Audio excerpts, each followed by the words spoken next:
I'm speaking with Miss Julie Harris, currently starring in The Fiery Furnace at the Lucille Lortel Theater. And I wonder what your thoughts are. Maybe you can tell me an experience from a play that you did a few years ago called Member of the Wedding with Ethel Waters. A few years ago, yes. Well, our opening night at the Fiery Furnace here at the Lucille Lortel, by the Fiery Furnace by Timothy Mason, I received a letter from a gentleman, William Epps, and he said that he had been in a 50-cent seat in the second balcony at the Empire Theater, January, I think it was 5th, 1950, our opening night of The Member of the Wedding by Carson McCullers, and had it was a unique evening for him.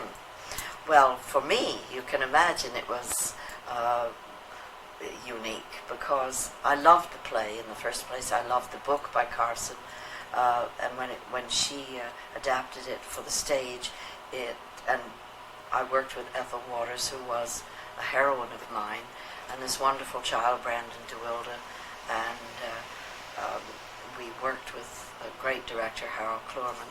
And the opening night at the Empire, I remember being frozen with fear, but just going through the play. And at the end, when we gathered for the curtain, the first curtain call, we were behind the curtain at the Empire Theater, and the curtain rose, and I had hold of Ethel's hand, and I had hold of Brandon's hand, and I heard a sort of roar. I've never heard that since. It was, I thought I was in heaven, I guess, and it was the roar of the wind and the power of the world all coming together, and it was a sort of roar of approval and love. And it was just earth-shaking for me.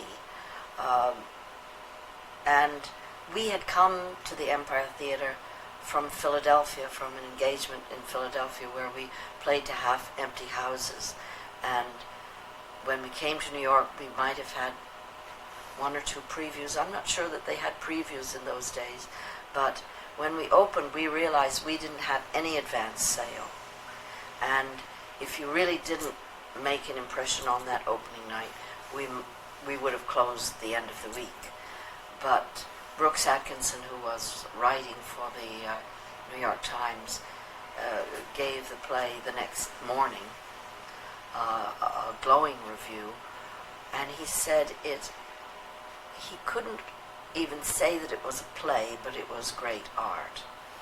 And the next day there was a line at the box office, and we ran in New York at the beautiful Empire Theater for a year and a half, and then they had, I think, 6 weeks on the road, and then Miss Waters took the play across the country.